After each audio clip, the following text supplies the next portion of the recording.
오늘 하나님의 말씀은 골로새서 1장 24절에서 27절까지 보겠습니다. 골로새서 1장 24절에서 27절까지 같이 봉독하겠습니다. 골로새서 1장 24절에서 27절까지 보겠습니다.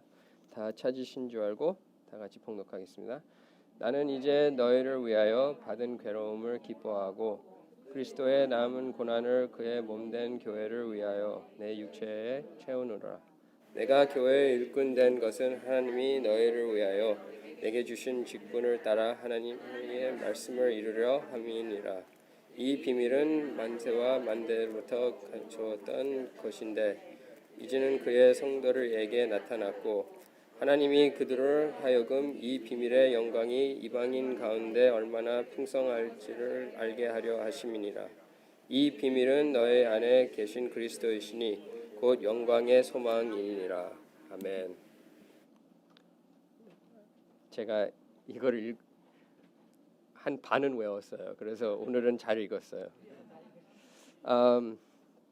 오늘 말씀을 보시면 하나님의 종이라고 저희들이 이 말씀을 보는데 특히 예수 그리스도를 믿는 자들은 다 하나님의 종이라고 저희들이 볼 수가 있어요. 그래서 저희들이 이 말씀을 봤을 때는 두 가지를 볼 수가 있지만 대충 이 말씀을 전체를 보시면 이 문맥 따라 이렇게 저희들이 이 말씀을 보시면 예수 그리스도가 나를 위해서 뭐를 했다는 것을 알면서 그 결과를 얘기를 하는 게 오늘 말씀이에요. 그러니까 예수님이 나를 위해서 뭐를 하셨다라는 것을 깨닫고 그거를 어떻게 내가 행동으로 이렇게 해야 되냐 그거를 대해서 사도 바울이 저에게 이 24절에서 27절을 이렇게 쓴 것을 저희들이 보게 돼요. 저희가 24절을 보시면 그 하나님의 종이 뭐냐라고 얘기를 하면 하나님의 종은 첫 번째로는 저희들이 24절을 보시면 내 목표를 안으로 깨달아야 돼요. 그게 24절이고 25절에서 27절을 보시면 내가 그 하나님의 목표를 안으로 깨달으면 내가 그 목표를 밖으로 보여야 된다, 섬겨야 된다. 그거를 25절에서 27절을 보게 돼요. 근데 24절을 첫 번째 저희들이 24절을 보시면 사람들이 아주 싫어하는 것을 얘기를 해요. 그 사람들이 아주 싫어하는 것은 나는 이제 너희를 위하여 받은 괴로움을 기뻐하고 특히 오늘 세상에서는 괴로움과 기뻐한다는 것은 이해를 못해요. 그리고 특히 저희들이 한쪽으로서 보면 괴로움을 봤을 때는 안 좋은 거로 볼 수가 있고 어떻게 우리가 안 좋은 것을 기뻐할 수가 있냐 그런 질문들이 나와요. 그 이유 때문에 이렇게 오늘날 교회들을 보면 괴로움을 얘기를 하는 것보다 차라리 축복을 얘기를 해요. 괴로움을 없애버리고 그냥 하나님은 당신을 축복을 합니다. 그렇게 맞춰요. 그러니까 괴로움을 없애버리면서 축복만 얘기를 하면서 기뻐하는 것밖에 얘기가 안 돼요. 근데 반대쪽으로 저희들이 저희 교회 같은 교회를 보면 괴로움과 기뻐한다는 것을 얘기를 하면 반대로 얘기를 해요. 괴로운 이렇게 상황에서 이렇게 괴로움을 하는 자들은 믿음이 없다라고 봐요.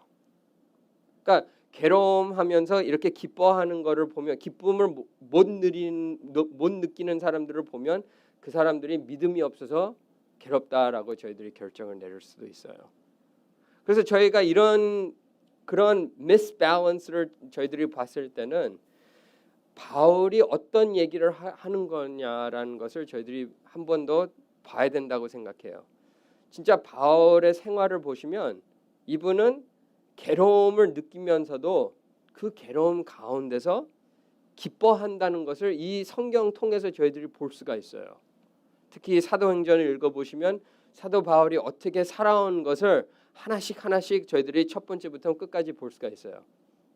근데 이 삶의 이 사도행전에서 나오는 편지들을 보면 이게 골로새서 편지가 나오고 에베소서 편지가 나오고 빌립보서 편지가 나오고 그리고 데살로니가 후서랑 그 편지들을 둘 다 볼 수가 있어요. 바울의 전체 쓴 것을 보면 사도행전에서 나오는 것을 저희들이 보게 돼요. 근데 이 말씀을 찾아보시면 저희가 생각하는 괴로움과 기쁨을 이렇게 하는 거랑 사도 바울의 괴로움을 기뻐하는 것을 비교가 필요한다고 생각해요. 많은 사람들이 저희들이 이 괴로움을 생각하면 이 괴로움은 그냥 느끼고 그냥 지나가야 된다는 것을 생각하게 돼요. 평생을 사는 거를 보면 그냥 괴로움은 당연히 있는 거라고 이렇게 생각해요. 어느 정도까지는 저희들이 그런 생각을 가질 수가 있지만 괴로움을 당했을 때는 저희들이 이 말씀을 통해서 보면 항상 이런 질문을 물어봐야 된다고 생각해요. 저는 이 괴로움은 내가 왜 겪이고 이 괴로움을 어떻게 내가 이거를 받아야 되냐, 그거를 생각해 봐야 돼요. 하나님이 왜 나한테 괴로움을 주시는지 그 질문을 먼저 물어봐야 돼요.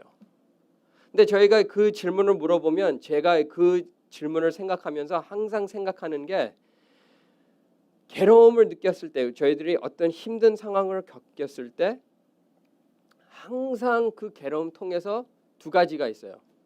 첫 번째는 하나님과 멀어질 수가 있고 두 번째는 하나님과 가까워질 수가 있어요. 저희가 그 첫 번째로 보면 그거는 항상 저희가 그 하나님과 멀어지는 것은 temptation이라고 볼 수가 있어요. temptation을 보면 그게 하나님을 통해서 하나님이 우리를 이 상황을 주었는데 우리가 그 상황 통해서 하나님과 멀어졌다라고 하면 사탄이 저희를 tempt를 했다라고 얘기를 해요. 근데 반대로 얘기를 하면 이 상황 가운데서 우리가 하나님과 가까워졌다라고 얘기를 하면 그거는 시험이에요. 근데 저희들이 그 시험과 템테이션을 첫 번째로 봤을 때는 그 상황이 왔을 때는 어떻게 구별할 줄가 몰라요. 근데 그 구별할 수가 있는 것은 나중에 결과예요. 그 상황 끝난 후에 우리가 저희 삶을 뒤돌아 봤을 때는 그 결과를 봤을 때 진짜 이게 하나님이 저한테 시험 주었던 거구나, 그거를 느낄 수가 있고, 아니면 반대로 그거는 사탄이 저희를 템트를 했다는 것을 느낄 수가 있어요. 근데 저희가 이 고난 가운데서 항상 저희들이 알아야 되는 것은 고난 가운데서는 첫 번째 사탄이 저희를 항상 doubt를 하게끔 하는 것은 하나님의 특징이에요. 하나님의 특징을 저희들을 까먹을 수 있도록 저희들한테 힘든 상황을 항상 주어요. 근데 하나님의 특징이 뭐냐라고 얘기를 하면 하나님이 나를 진짜 사랑하냐, 그 질문이에요. 하나님이 진짜 좋으신 분이시고 나를 사랑한다면 왜 이런 상황을 주고 있느냐, 그게 질문이에요. 힘든 상황에서는 어떤 힘든 상황에서 항상 저의 마음으로 들어오는 게 그 질문이에요. 그 질문은 좋은 질문이에요. 그 질문 가운데서 저희들이 괴로움을 통해서 기뻐할 수가 있다는 거예요. 괴로움 통해서 저희들이 기뻐할 수가 있는 것은 하나님의 특징을 생각하면서 그 특징 가운데서 저희들이 생각나는 게 복음이에요. 복음이랑 특징은 같이 가요. 하나님이 진짜 좋으신 하나님이라고 얘기를 한다면 어떻게 좋으냐, 그 질문이 나와야 돼요. 근데 당연히 저희들이 하나님의 좋으신 것을 볼 수가 있는 것은 주 예수 그리스도가 저를 위해서 십자가 올라가셔서 돌아가시는 게 하나님의 좋은 거를 보게 되는 거예요. 영어로 얘기를 하면 하나님의 the goodness of God, 하나님이 진짜 좋으신 하나님이라고 저희들이 얘기를 할 수가 있어요. 제가 어렸을 때 주일학교 다니면서 항상 찬송가를 부르는 게 있어요. 그 찬송가 이름이 God is so good, 좋으신 하나님이죠, 그 찬송가. 근데 저희들이 그 찬송가를 부르면 어른 되면서 그 찬송가를 안 불러요. 그거는 아기들이 부르는 거다라고 얘기를 하면서 좋으신 하나님을 안 불러요. 근데 저희들이 항상 깨달아야 되는 것은 진짜 하나님이 좋으신 분인지 그거를 깨달아야 돼요. 그걸 알아야 돼요. 하나님이 좋으신 하나님이라고 못 믿으면 힘든 상황 가운데서 사탄이 항상 그거를 포인트하고 그거를 퀘스천하게 돼요. 그거를 질문하게 돼요. 많은 분들이 그거를 질문했을 때 상황을 봤을 때 상황이 너무 힘들어서 거기에서 무너지는 거예요. 그러나 우리가 항상 주님의 좋으신 것을 생각했을 때 그 좋으신 것을 바라보면서 기뻐할 수가 있다는 거예요. 하나님은 좋으신 하나님이에요. 그거는 까먹으면 안 돼요. 근데 거기에서 저희들이 깨달았을 때 저의 목표를 깨닫게 돼요. 이 24절 읽어보시면 나는 이제 너희를 위하여 받은 괴로움을 기뻐하고 그리스도의 남은 고난을 너의 몸된 교회를 위하여 내 육체에 채워놓으라. 이 말씀을 읽어보시면 사도 바울은 이제부터 남을 위해서 한다는 거예요. 남을 위해서 어떻게 하냐? 왜 하냐? 그 받은 괴로움을 기뻐한다는 거예요. 오늘날 교회 우리 이렇게 생활을 생각하면 괴로움과 기뻐한다는 것은 나를 위해서 이렇게 주는 게 아니라 사도 바울이 얘기하는 거는 남을 위해서 좋았다는 거예요. 내가 남을 위해서 어떻게 하냐? 거기 가운데서 내가 진짜 주님 안에서 서서 남을 섬길 수 있도록 하나님이 나한테 괴로움을 주었다는 거예요. 이게 너무 힘든 24절이에요. 어떻게 괴로움을 내가 받지만 이게 남을 위해서 이게 드리는 건가? 괴로움은 항상 저희들이 목표가 있어요. 괴로움은 내 자신을 보고 내 믿음을 다시 뒤돌아보는 시간이에요. 괴로움을 받았을 때, 시험을 받았을 때 제일 힘든 게 그 상황이 힘들지만 내 믿음이 힘들어져요.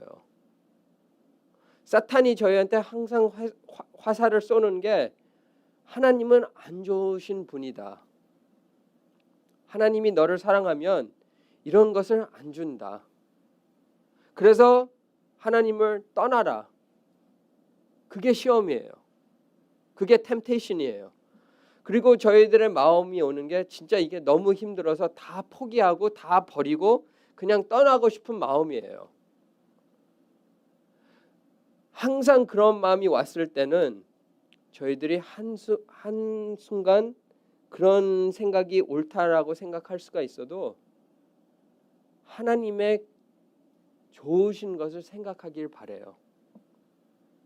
하나님은 항상 좋으신 분이라는 것을 생각해야 된다라고 생각해요. 저도 하나님 힘든 상황을 가운데서 이렇게 느끼면서 이번 주 목요일 날부터 제가 시작했던 책이 욥기예요. 근데 욥기 1장을 읽어보시면 너무 힘든 상황이에요. 맞죠? 욥기 1장 읽어보시면 거기에서 모든 그 재산을 잃어버리고 가족도 잃어버리고 내가 모든 사랑하는 것을 다 잃어버려요. 남는 게 하나밖에 안 남아요. 그게 누구예요? 와이프. 그리고 요즘 세상에 생각하면 와이프 그 아내가 뭐예요? 축복보다 저주예요. 맞죠? 그 좋은 것을 남겨주는 것보다 남겨주는 게 와이프랑 자기 삶이에요. 근데 거기 안에서 저희들이 그 말씀 보면 많은 사람들이 다 포커스하는 게 20절에서 22절이에요. 어떤 상황에서든 욥은 죄를 안 졌었고 하나님을 이렇게 믿었다라고 22절에 써 있어요. 근데 저는 욥기 1장 1절을 읽어보시면 거기에서 준비를 시켜줘요. 욥은 어떤 사람이라는 것을 저희한테 얘기를 해줘요. 거룩한 사람이고 죄를 이렇게 없는 사람이고 그리고 나쁜 행위를 안 하는 자라 그렇게 하는 사람이라고 써 있어요. 그렇게 하는 사람이 어떻게 살고 있냐라는 것을 1장에서 보이게 돼요. 그래서 저희들이 그런 1장을 보았을 때는 하나님이 저희한테 거기에서 가르쳐 주는 거예요. 거룩한 사람은 괴로워할 수가 있는 자예요. 괴로워할 수가 있어요. 욥기 1장 20절 읽어보시면 모든 옷을 다 찢어버리고 머리도 다 이렇게 뜯고 땅으로 쓰러지면서 거기서 어떻게 해요? 예배를 드려요. 근데 어떤 예배를 드렸을까라고 저희들이 그런 질문을 물어보면 하나님의 특징을 깨닫는 분이에요. 하나님은 어떤 상황에서도 좋으신 하나님이라는 것을 알기 때문에 예배를 드릴 수가 있다는 거예요. 하나님은 안 바뀌어요. 저희들이 구원을 생각하면 구원은 하나님이 좋으신 하나님이기 때문에 저희들이 좋으신 하나님이라고 저희들이 항상 기뻐하고 예배를 드려요. 근데 하나님은 그때는 좋으신 분이시고 고난 가운데서는 어떤 분이시냐라고 물어보면 좋으신 분이에요. 하나님이 처음부터 끝까지 바뀜이 없다라고 얘기를 하면 항상 좋으신 분이에요. 마귀가 항상 저희한테 얘기해 주는 게 뭐예요? 하나님은 좋으신 분이 아니다. 나쁜 하나님이다. 그거를 계속 저희한테 계속 얘기를 하면서 계속 옆에서 얘기를 하는 거예요. 그 상황 가운데서 그거를 통해서 저희한테 persuade 하려고 하는 게 하나님은 안 좋은 분이다. 그러나 욥기를 읽어보면 욥기는 저희한테 보여주신 것은 하나님의 특징이에요.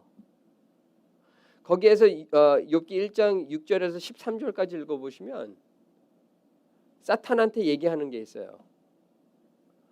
어떤 거를 다 하라. 그러나 죽이지 말라. 죽이지 말라는 거예요. 안 죽이면 그 거룩한 사람은 나를 알기 때문에 거룩하게 한다는 거예요. 하나님이 누구신지 안다는 거예요. 이 욥은. 고난 가운데서도 거기에서 예배를 드릴 수가 있다. 어떻게 하냐? 하나님은 좋으신 분이라는 것을 알기 때문에. 저희들도 그거를 생각했을 때는 사도 바울도 틀릴 게 없어요. 괴로움 가운데서 기뻐할 수가 있다는 것은 하나님을 알기 때문에. 하나님을 어떻게 아냐? 저희들이 그런 질문을 물어보면 어떻게 우리가 하나님을 알 수가 있냐? 제일 쉽게 알 수가 있는 것은 가족이에요. 가족을 저희들이 이렇게 있었을 때는 하나님의 사랑을 느낄 수가 있어요. 나 같은 죄인을 어떻게 이 옆 사람이 나를 사랑할 수가 있을까? 옆 사람이 나를 충분히 다 알지만 내가 어떻게 좋은 사람이고 나쁜 사람이라는 것을 다 알지만 용서를 할 수가 있을까? 그게 하나님 사랑으로 알 수가 있어요. 그리고 자녀를 통해서 저희들이 알 수가 있고 부모를 알면서 우리가 하나님의 사랑을 느낄 수가 있어요. 그래서 가족을 봤을 때는 진짜 저희들이 하나님의 사랑을 느낄 수가 있어요. 근데 두 번째로 우리가 알 수가 있다는 것은 저희들이 교회를 통해서 알 수가 있어요. 힘든 상황에서 교회에 있는 성도들이 다 옆에 와서 위로를 할 수가 있어요. 저희들이 그 위로하는 것을 생각하면 저는 영화가 생각나요. 어떤 영화라고 물어보시면 Lord of the Rings. 근데 Lord of the Rings를 생각하면 그 원 씬이 있어요. 그 원 씬을 생각하면 마지막 그 영화에 보시면 그 주인공이 프로도가 그 반지를 못 견뎌요. 그래서 다 그냥 포기하겠다라고 이렇게 두르는 장면이 있는데 거기에서 그 옆에 있는 샘 와이즈, 그 샘 와이즈가 그 프로도를 보면서 당신이 못해도 내가 당신을 할 수 있게끔 내가 밀어주겠다. 그래서 프로도를 어깨에다가 올리고 자기가 마지막까지 그 산으로 올라가는 장면이 나와요. 근데 제가 그 장면을 보면 그게 교회예요. 교회의 목표는 성도들이 이렇게 쓰러지고 힘들 때 옆에 가서 도와주고 사랑해 주는 게 그게 교회예요. 그래서 사랑이 없는 교회는 죽은 교회예요. 사랑이 없는 교회는 그건 교회가 아니에요. 저희들이 가족에 있는 사랑을 느끼고 성도들 안에 사랑이 없다면 그럼 저희들이 요한 1서의 말씀대로 얘기를 하면 거짓말하는 자들밖에 안 돼요. 하나님의 사랑을 느끼고 어떻게 남의 그 영혼을 봤을 때 사랑을 못하냐? 그 질문이에요. 그게 요한 1서의 목표예요. 구원을 받은 사람이 어떻게 하나님의 사랑을 뻔히 알면서 하나님의 자녀가 됐고 어떻게 남을 사랑을 못하냐?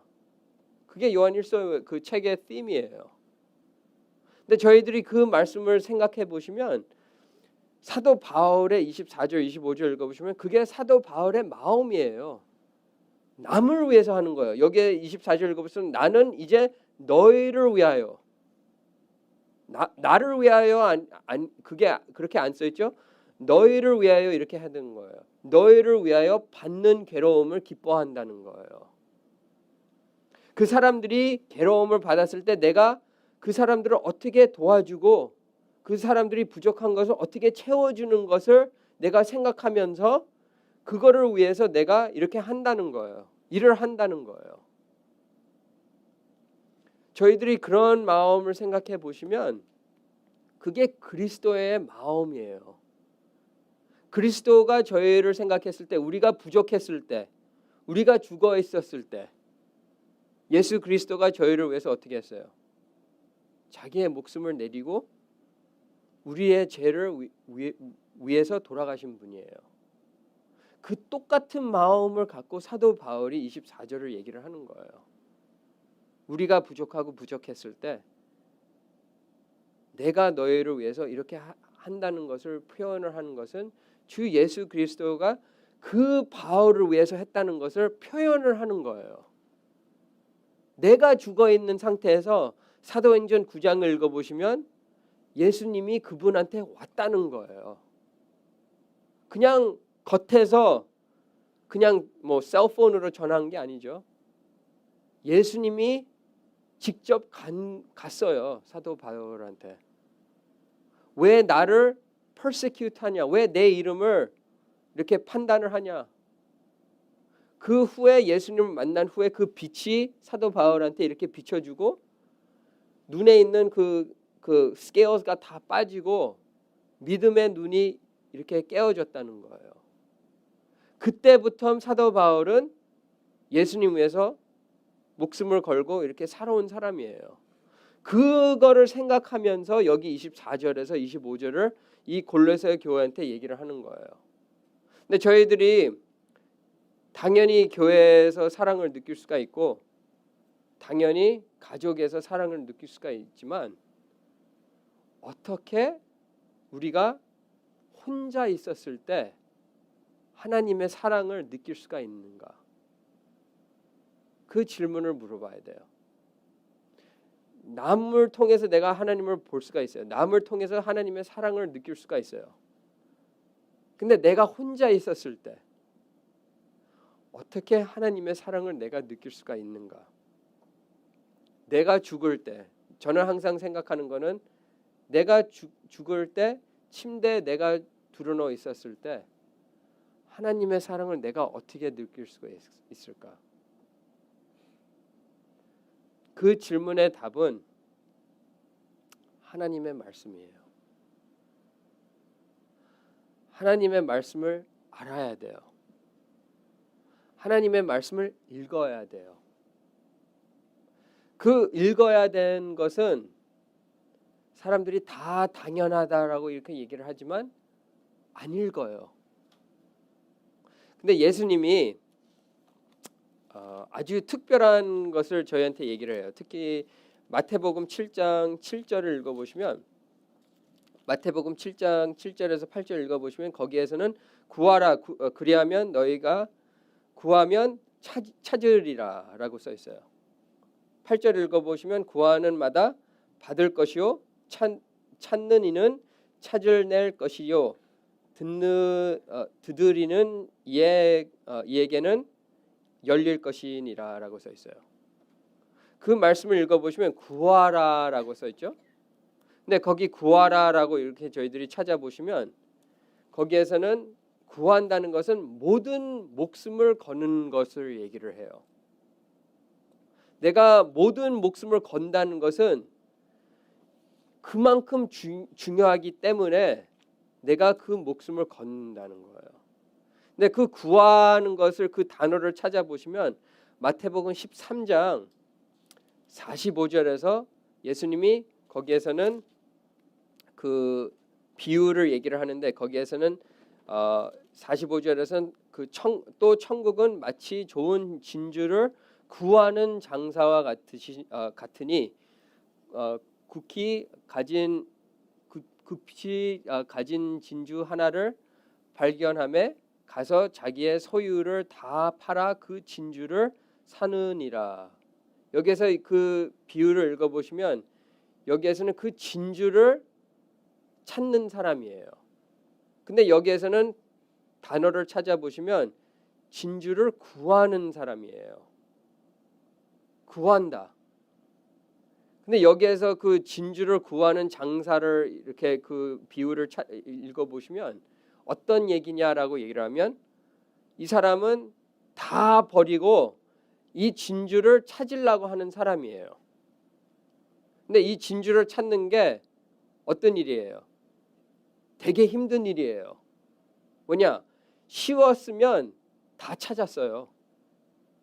근데 힘든 일이기 때문에 이 사람이 어떻게 해서 이 진주를 찾겠다고 이 마음을 걸고 모든 것을 다 포기하고 이 일 하나만 하겠다 하는 사람이에요.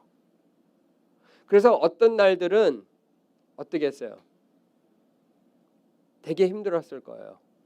바다가 이렇게 심해서 어쩔 때는 뭐 배가 망가지고 어쩔 때는 먹을 게 없어서 굶고 어쩔 때는 물이 없어서 그냥 thirsty하게 이렇게 다니고 그런 것을 저희들이 생각하면 이 진주를 이렇게 구하는 사람은 어떻게 해서도 이 진주를 찾겠다 하는 마음을 가져서 포기를 안 하는 마음이에요.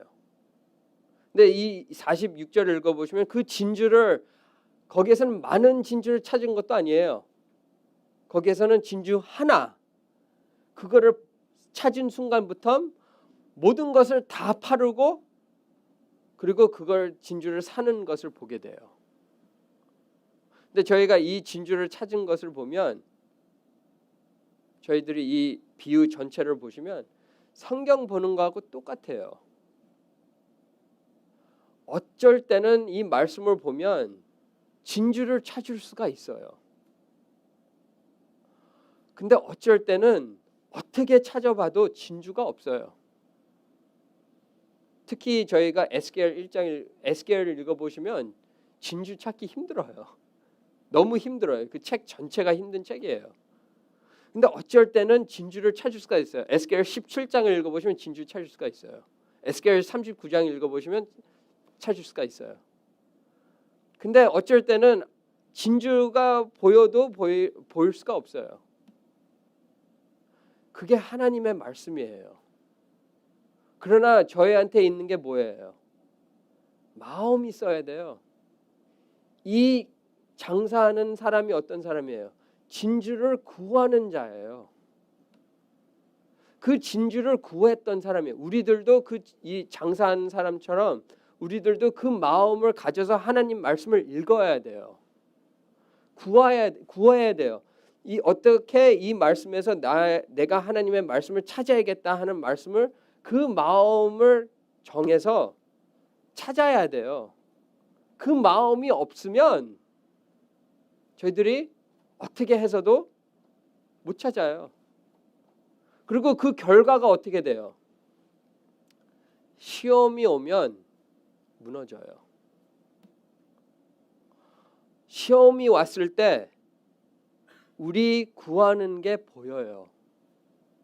우리가 구했던 것들이 다 보여요. 우리 삶의 목표가 다 보여요. 시험에서 그 시험이 왔을 때 다 무너뜨리는 시험이 왔을 때 우리 남아 있는 그 결과가 보여요. 특히 저희들이 토네이도 같은 거를 보면 토네이도가 지나가면서 다 부셔요. 근데 거기에 남아 있는 것들이 보여요. 저의 삶이 그 상황에서 그 터네이도가 우리의 삶의 그 힘든 상황이면 남아 있는 게 보여요. 그게 하나님의 말씀이 아니라면 우리는 어떤 상황에서도 항상 다 무너지는 것밖에 안 보여요. 쓰레기밖에 안 보여요. 저희가 그런 생각을 가지면, 그래서 25절을 찾아보시면, 여기에 25절 골로새서 1장 25절 찾아보시면 여기에서는 사도 바울이 어떻게 얘기를 해요? 내가 교회를 일꾼 된 것은 하나님이 너희를 위하여 내게 주신 직분을 따라 하나님의 말씀을 이루려 함이니라. 하나님의 말씀을 전하는 게 이 사람의 뜻이에요. 목표예요. 왜냐? 하나님의 말씀의 가운데서 이 사람이 은혜를 받기 때문이에요. 하나님 말씀을 그냥 지식으로 알았으면 힘든 상황에서 포기했을 거예요. 어떤 힘든 상황에서 저희들은 다 포기하게 돼요. 근데 언제 포기를 안 하냐? 그 말씀을 체험을 했을 때, 하나님을 체험했을 때 포기가 안 돼요. 근데 이 사람이 어떻게 그 표현을 하냐라고 얘기하면, 사도행전 9장을 읽어보시면 하나님을 체험을 했어요. 이 사람은 예수님을 만났어요. 그래서 사람들이 저한테 물어보는 게, 그럼 나는 예수님을 못 만났는데 내가 어떻게 체험을 하냐? 여기에요. 우리는 이 말씀 통해서 우리가 하나님을 체험을 할 수가 있어요. 그래서 이 사람이 뭐예요? 내게 주신 직분을 따라 하나님의 말씀을 이루려 함이니라. 이 사람은 하나님의 말씀을 전하는 사람이에요. 왜냐? 이 말씀 가운데서도 사도 바울이 하나님의 체험을 하기 때문에, 이 말씀 통해서 이 사람이 살기 때문에 이 사람이 이 말씀을 전하는 거예요. 이 말씀이 죽어 있다면 왜 전해요? 이 말씀이 아무것도 아니라면 왜 끝까지 버텨요? 근데 이 말씀의 가운데서 삶이 있기 때문에, 이 말씀 안에서 그 하나님의 능력이 있기 때문에 이 말씀을 전하는 거예요. 그리고 이 말씀을 전하는 게 뭐예요? 내가 교회에 일꾼 된 것은 하나님이 너희를 위하여, 남을 위해서 하는 거예요. 근데 남을 위해서 어떻게 해요? 내가 먼저 은혜를 받아야지 남한테 은혜를 베풀 수가 있다는 거예요. 내가 혼자 하나님과 1대1로 내가 은혜를 받아야지 남한테 축복을 할 수가 있다는 거예요. 하나님은 나한테 축복을 안 하면, 내가 죽어 있는 상태이면 내가 어떻게 남을 도와줘요? 똑같은 말씀이에요. 내가 하나님의 말씀을 원해야 돼요. 그리고 어떤 날들은 하나님의 말씀을 읽으면서 그 기쁨이 없을 때 기도하면 돼요. 하나님 앞에 기도를 하면서 주님의 말씀을 사랑할 수 있는 마음을 달라고 기도해야 돼요. 힘든 상황에서 저희들 항상 깨달아야 되는 것은 주님은 좋으신 분이에요. 근데 저희들이 주님의 좋으신 분이라는 것을 배울 수가 있다고 하는 것은 하나님의 말씀이에요. 하나님의 말씀을 읽어보시면 하나님의 선하심을 볼 수가 있고, 하나님의 좋으신 것을 볼 수가 있고, 하나님의 사랑을 볼 수가 있고, 하나님이 누구신다는 것을 깨달을 수가 있어요. 그래서 이 말씀을 하나님이 우리한테 주시는 거예요. 1대1로 내가 주님을 알 수가 있고, 힘든 상황에서 이 말씀 통해서 내가 싸울 수가 있게끔 이 말씀을 주었다는 거예요. 힘든 상황에서는 항상 사탄이 저한테 가르쳐 주는 것은 말씀을 읽지 말고 복음을 까먹어라, 그거예요. 힘든 상황에서 우리가 제일 싫어하는 게 뭐예요? 주님을 생각하고 복음을 생각하는 게 제일 싫어하는 거예요. 힘든 상황에서 어떤 사람이 그냥 주님을 믿어라. 그런 거를 들었을 때 신경질 내요. 왜 그런 마음이 오냐라고 물어보면 사탄이 저희한테 항상 컨빈스하는 게 하나님은 너를 못 도와준다. 하나님은 너를 사랑 안 한다. 하나님은 좋으신 분이 아니다. 복음은 필요가 없다. 그거를 항상 저희들한테 머리에다가 박혀주는 거예요. 근데 저의 목표는 저희가 항상 해야 되는 것은 하나님이 좋으신 분이라고 항상 다시 리마인드를 시켜줘야 돼요. 그거를 리마인드 시켜주면 저희 마음이 편해져요. 근데 그렇게 안 하려고 하는 게 사탄의 마음이에요. 그래서 저희들한테 항상 힘든 상황에서 저희들을 항상 그렇게 인도하려고 해요. 사도 바울이 그것 때문에 남을 위해서 그 복음을 전하는 거예요. 그래서 그 복음을 전하는 게 26절까지 읽어보시면 이 비밀은 만세와 만대로부터 감추주었던 것인데 이제는 너의 성도들에게 나타났고, 이 비밀이 뭐냐? 비밀은 구약에서 읽어보시면 그냥 이스라엘한테 이 복음이 왔다는 거예요. 그래서 사람들이 그 비밀을 보면서 그러면 어떻게, 왜 우리가 이 말씀을 읽어야 되냐? 구약을 읽어보시면 구약은 항상 메시아를 이렇게 포인트를 하는 거예요. 메시아가 온다는 약속이 나와요. 계속 읽어보시면 창세기 3장 16절 17절부터 메시아가 나온다는 것을 계속 포인트를 해요. 앞으로 온다. 근데 그 말씀을 계속 읽다 보시면 구약에서 신약으로 오면 메시아가 왔다는 거예요. 그 메시아가 예수 그리스도고, 이 예수 그리스도가 너를 위해서 뭐를 했다는 거예요. 나를 위해서 뭐를 했다는 거예요. 그거를 깨닫고 성도들한테 이제는 그의 성도들에게 나타났다는 거예요. 모두 예수 그리스도를 믿는 사람들한테 나타났다는 거예요. 뭐가 나타났냐? 하나님의 그들을 하여금 이 비밀의 영광이 이방인 가운데 얼마나 풍성한지를 알게 하려 하심이라. 그 복음을 알려주려고 그 비밀이 이제는 벗겨졌다는 거예요. 커튼이 이제는 없어졌다는 거예요. 이제는 그 fog, 비 오기 전에 fog가 있죠. 그리고 fog 가운데서 운전하면 앞이 안 보이잖아요. 그 fog가 이제는 없어졌다는 거예요. 그게 없어지니까 이제는 우리가 그 빛을 볼 수가 있다는 거예요. 그 빛이 뭐냐라고 얘기를 하면 너희 안에 계신 예수 그리스도이시니, 그거예요. 우리 안에 예수 그리스도가 계신다는 게 그게 복음이라는 거예요. 그 비밀이 지금 옛날까지 지금까지 온 비밀이 예수 그리스도가 우리를 위해서 돌아가시고 22절을 읽어보시면 이제는 그의 육체의 죽음으로 말미암아 화목하게 하사 너희를 거룩한 흠 없고 책망 없이 없는 자로 그 앞에 세우고자 하셨으니, 저희를 이렇게 하셨다는 거예요. 그리고 그 그리스도가 마지막 27절 읽어보시면 곧 영광의 소망이니라. 그리스도 안에 있기 때문에 우리가 어떤 거를 얻었어요? 소망을 얻었다는 거예요. 이 소망이 뭐냐?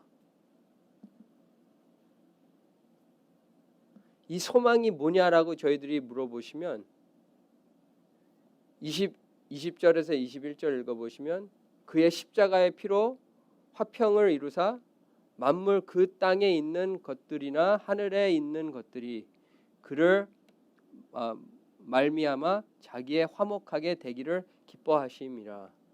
그의 십자가의 피로 통해서 화목제를 저희들을 이렇게 이루고 저희들이 한 가족을 됐다는 거예요. 우리가 이제는 하나님과 전쟁하는 게 아니라 우리가 이제는 하나님의 자녀가 됐다는 거예요. 하나님을 비판하고 하나님을 떠나는 게 아니라 하나님 앞에 가까워진다는 거예요. 근데 그게 어떻게 이루어졌냐? 예수 그리스도의 십자가를 통해서. 근데 그 십자가로 끝나는 게 아니라 주님의 부활을 통해서 저희들이 이제는 여기에서 마지막 27절 읽어보시면 영광의 소망이 있다는 거예요. 삶이 있다는 거예요. 그래서 저희들이 힘든 상황을 겪었을 때는 우리가 뭐를 느껴요? 소망이 없다라는 것을 느껴요. 소망이 없기 때문에 저희들이 뭐를 해요? 포기를 해요. 근데 항상 저희들이 깨달아야 되는 것은 주님은 좋으신 분이에요. 주님은 좋으신 분이시고 저희들을 구원시켰을 때 좋으신 분이시고 고난 가운데서도 좋으신 분이기 때문에 저희들은 주님을 믿고 주님을 의지를 했을 때는 어떤 상황에서 의지를 했을 때는 하나님이 저희를 인도를 하시고 소망을 주신다는 거예요. 어떤 상황에서도 죽을 만큼 힘든 상황에서도 저희들이 주님의 십자가를 생각을 해야 된다는 거예요. 그거를 어떻게 해야 돼요? 구해야 돼요. 그냥 믿음 그냥 배운 것처럼 그냥 1+1 배운 것처럼 주님을 아는 분들은 힘든 상황이 오면 다 무너져요. 근데 저희가 그분을 체험을 해야 돼요. 그분을 체험을 하면 안에 따뜻해져요. 사랑이 넘쳐요. 그래서 힘든 상황이 오면 주님이 우리 안에 있기 때문에 그 상황을 승리를 할 수가 있다는 거예요. 근데 주님을 그냥 머리로 그냥 복음을 알고 예수님은 나를 위해서 돌아가시고 십자가에 돌아가시고 내가 그분 때문에 내가 용서가 되고 3일 후에 내가 부활이다. 아멘. 그걸로 끝나면 시험이 오면 무너져요. 그러나 주님의 말씀을 체험하고 주님의 사랑을 알고 이 말씀 가운데서 내가 진짜 은혜를 받고 내 죄를 내가 느끼고 주님의 은혜를 느끼고 진짜 내 삶이 이 은혜 통해서 내가 바뀐다면 어떤 상황에서도 괴로움 가운데서 기뻐할 수가 있다는 거예요. 그게 그리스도인이에요. 괴로움 가운데서 승리하는 자예요. 그게 그리스도인이에요. 괴로움 없이 사는 분이 아니에요. 괴로움 가운데서 주님 가운데서 주님이 있기 때문에 승리하는 자가 그리스도인이에요.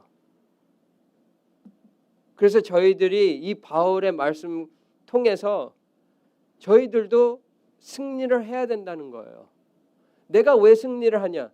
주님이 승리하기 때문에 주님이 벌써 그거를 승리했기 때문에 내가 승리를 할 수가 있다는 거예요. 근데 그거를 믿느냐는 거예요. 그거를 매일 구하고 있느냐. 어쩔 때는 더 힘들어요. 어떤 날들은 더 힘들어요. 구하기 힘들어요.